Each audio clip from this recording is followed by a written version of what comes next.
want to keep anybody too long because obviously we did launch on Friday, and this is really just to kind of talk people through and give people an opportunity to ask any questions that they might have. So today is our briefing on the LNG bill. I'm very happy to be here with Not Here Not Anywhere and representatives from how many groups? We have about 35 environmental groups who now support the LNG bill. Obviously, the debate in LNG has taken a long road the last few years, from something that I'm sure lots of people didn't know what it was, to now being right at the centre of political discourse of the country.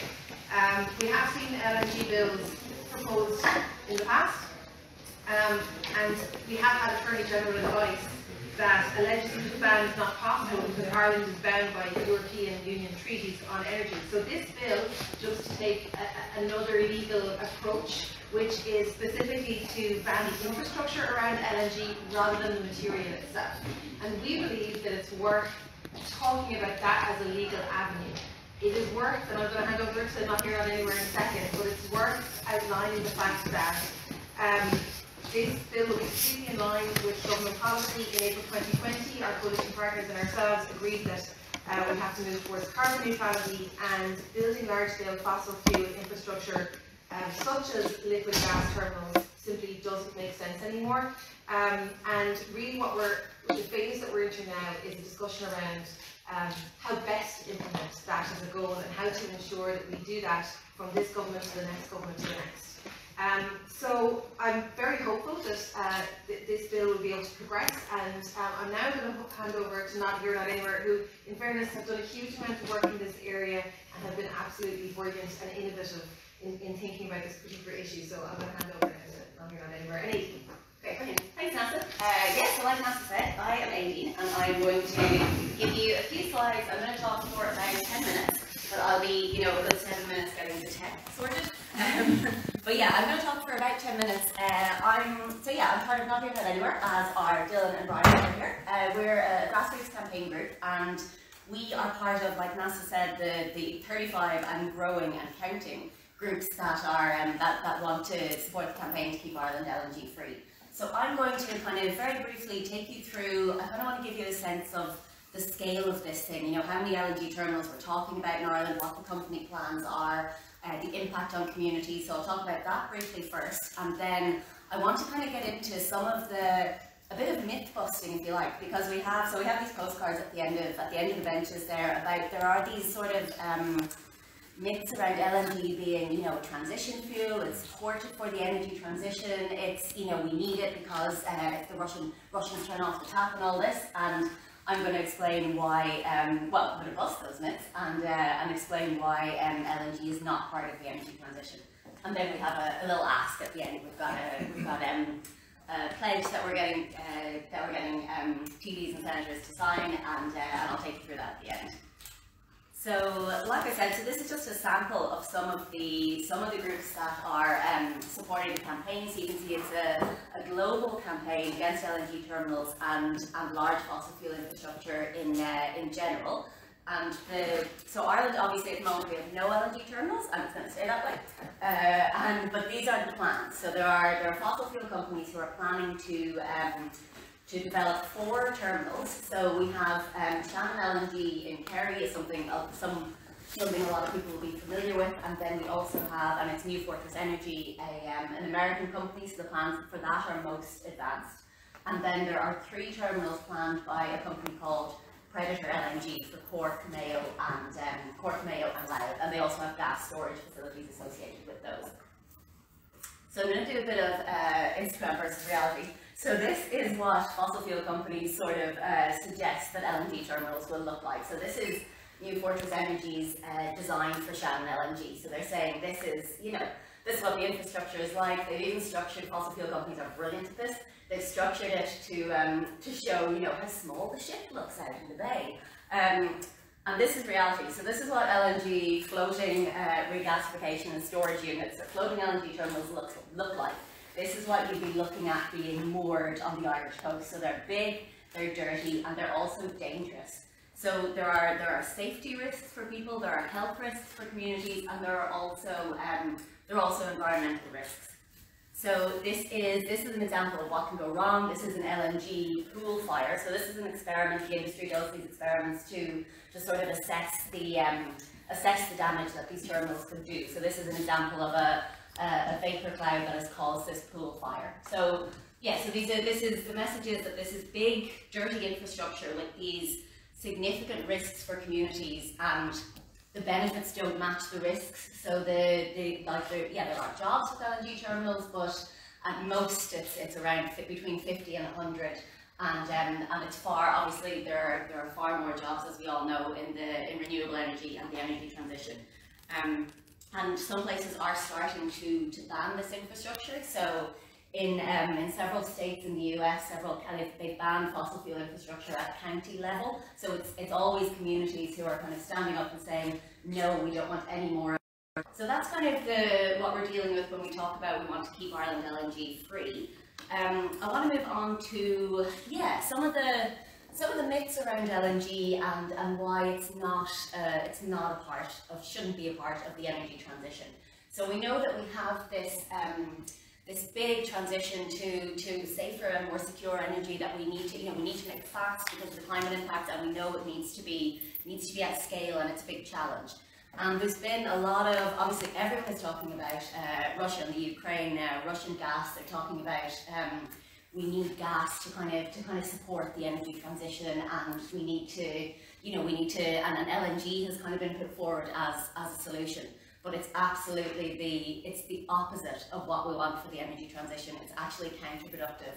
And there's two kind of reasons for this. So the first one is, and I haven't mentioned climate yet, but obviously we're a climate action group. This campaign is all about climate. And we all know, I think it's kind of accepted now that like 1.5 is the bottom line here. Like we have to reduce our emissions and stay under 1.5 globally. So and LNG is a particularly climate damaging fuel. So LNG is, it has no benefit over coal or oil because so LNG is gas which is liquefied it's frozen and liquefied, and it's transported on tankers around the world, and all that uses up huge amounts of energy and creates huge amounts of emissions as well. So this is this graph kind of illustrates the gulf between where we are now and where we need to get to in terms of the energy transition. And lots of you, this reminds me of sort of the carbon budget graphs that we're looking at for Ireland now. So this is if we continue as we're going with gas. So that top line is BP's, this is the oil major BP's business as usual scenario. This is if we continue as we're going, if gas demand continues. This is what the level is going to look like, but what we need, so those are various scenarios on the lower lines, what we need is for gas demand to dramatically drop. So that's the IPCC scenario there at the bottom, and then there's also the International Energy Agency's line is the purple one there. So the International Energy Agency came out last year with kind of a landmark report saying that to make it under 1.5, we have to get out of fossil fuels. So we have to stop investing in fossil fuels. So that's the situation climate-wise, and we actually did some calculations on this and had it reviewed by other groups globally that if we did develop these 4 LNG import terminals, it would be the equivalent to developing 10 Money Point coal plants. Such is the emissions intensity of LNG after it goes through the whole process and supply chain. Okay, so I want to talk about energy security and I suppose what people are calling now kind of the global gas crisis, if you like. So we need to bust the myth that LNG is going to be useful for us in dealing with the global gas crisis. So obviously the global gas market is increasingly unstable. We have these price fluctuations, these price variations. It's all very concerning, and this is something that Europe has seen before. So back in 2006 and again in 2009, there was this issue with them. There were disputes with Russia. It was an issue back then. And what Europe did then was increase investment in gas. Shore up gas resources, but it didn't work. So we're back here again. We've been here before with the gas crisis, and investment in gas does not solve a gas crisis. What we need is to get out of gas, and particularly LNG would be the worst thing we could do. So this quote is from Faith Birol, who is head of the International Energy Agency, and he wrote this article recently about that Europe needs to draw the right lessons from this gas crisis and not invest in more gas,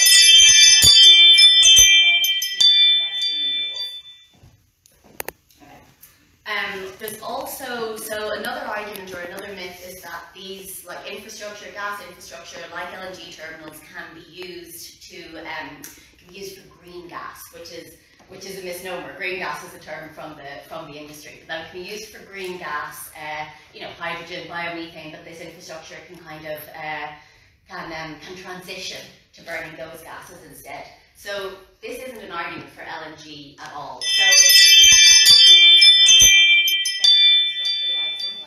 is just sitting there, sure, let's use that infrastructure if we're going to talk about green gas. Don't bring in massive floating LNG terminals to flood the market with gas and take away investment in renewables.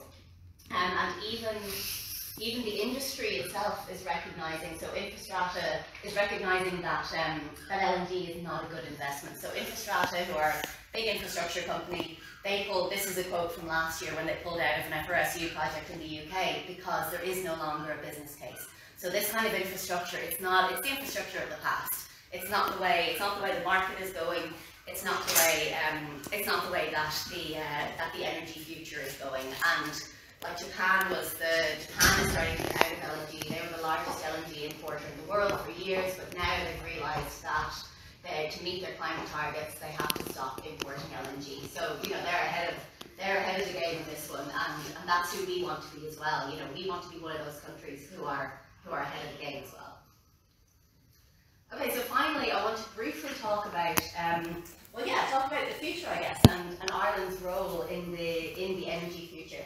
So this is a picture of COP26 last year in Glasgow, and this is Ireland standing up and saying, so this is the Beyond Oil and Gas Alliance, which Ireland joined, made commitments to get out of fossil fuel exploration and infrastructure, and I was there, and it was it's really exciting to see Ireland being, part of the kind of global leading countries on this. And this is sort of Ireland's chance to be a leader on fossil fuel infrastructure, and part of our responsibility as well. Like, this is very evident at COP. Global North countries like Ireland, we do have a global responsibility to lead the way on this.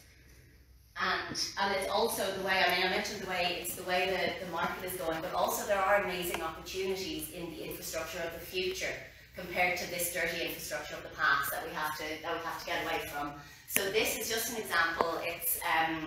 This is the kind of moonshot investment ideas of the Glasgow, so they're called GFANs, Glasgow Financial Alliance for Net Zero.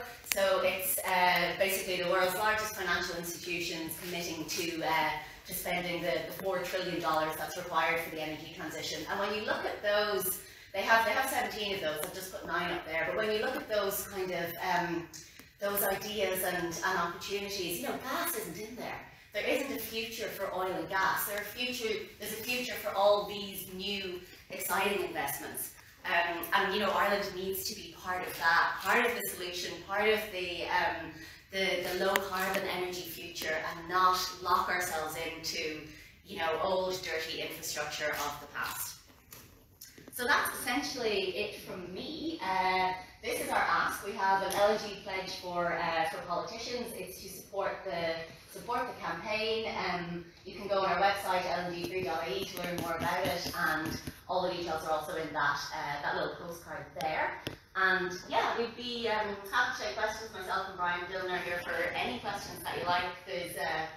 I could go on. There's loads more we could say about LNG and why we need to keep Ireland LNG free. But I think I'll give the floor over to questions, and maybe you're going to share this question. Yeah. Do you have any questions? I have one actually. Just in relation to the proposed developments then in North Kerry and so on. What's the cost for the development of those. And I mean, they're saying, you know, it's a transition fuel, but realistically, that's going to be how many decades of use to make the money back? Surely their numbers don't make sense in that regard, do they? Yeah, so I mean, Shan in particular is interesting because so it's New Fortress Energy, this American company, and they're headed by a guy called Wes Edens, who's one of these sort of you know, Svengali type entrepreneur sort of figures. He was a former investment banker. So they've you know, it's kind of like it's a kind of a landmark project for them that they want to get going. But there's the numbers don't really add up. He is proposing to build or to develop several data centers along with the LNG terminal. So that's how they're proposing to make it a financial gain for them. But obviously, like, the last thing we need is you know, is loads more data centers powered by this LNG and flooding the grid with all that dirty energy. So it's a disaster. And actually, Predator, the other company who's planning the floating LNG terminals in Cork, Mayo and Louth, I mean, they're a financial disaster. Like, they had losses last year of 1.6 million. They've taken out loans. These are very speculative projects. Yeah, they're not the kind of company that anyone would like to be investing in, and certainly not a company that we should be entrusting our energy future to. And just to add to that as well, there's as you mentioned, there's lock-in when it comes to building this fossil fuel infrastructure. So we're looking at being locked into this infrastructure when it's built for about 30 to 40 years. So it's a huge amount of time. And when it comes to emissions as well, the thing about methane that makes up LNG is that it's very potent in the short term, as opposed to carbon dioxide that's used in coal and such. It lasts in the atmosphere a lot longer, but this is way more potent, up to 86 times more potent according to some studies in the short term. And it's the short term gains that we need to have when it comes to reducing our emissions. So building something like this in the short term, from a climate perspective, is insane.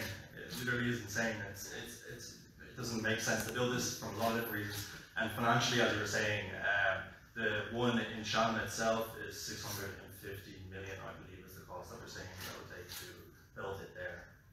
Yeah, you basically said exactly what I'm saying, is that when you're going to make that kind of investment, there's a payback period that any organisation is going to calculate. And it's the same conversation that we have about incinerators all the time, is that what we're doing is putting huge infrastructure that is like a hungry beast in place, and it needs to be fed. So if you're going to spend 650 million on this huge piece of infrastructure, you're going to expect your money back and then some.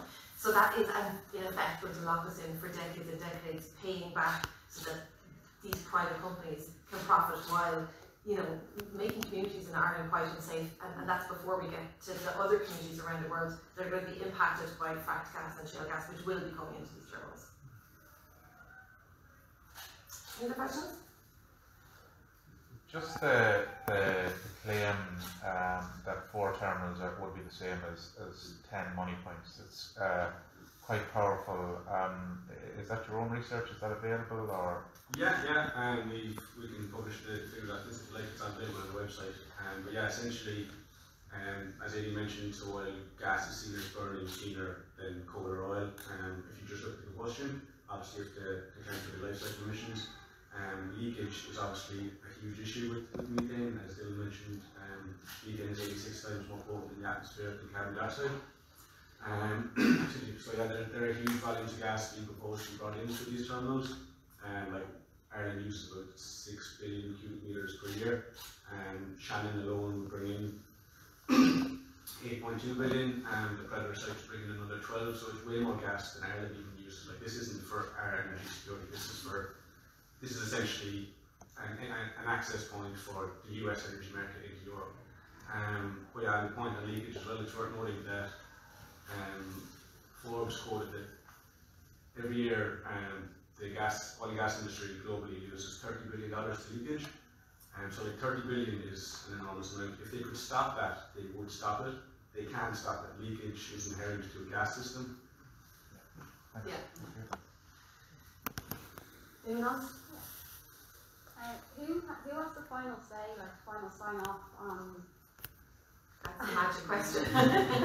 Well, what we know at the moment is there's obviously planning applications already in. No law can be retrospective. The Irish government's position at the moment is that a national policy position has to be referred to in any planning process, and therefore they're confident that those planning permissions won't be successful, or those planning applications, I should say, won't be successful.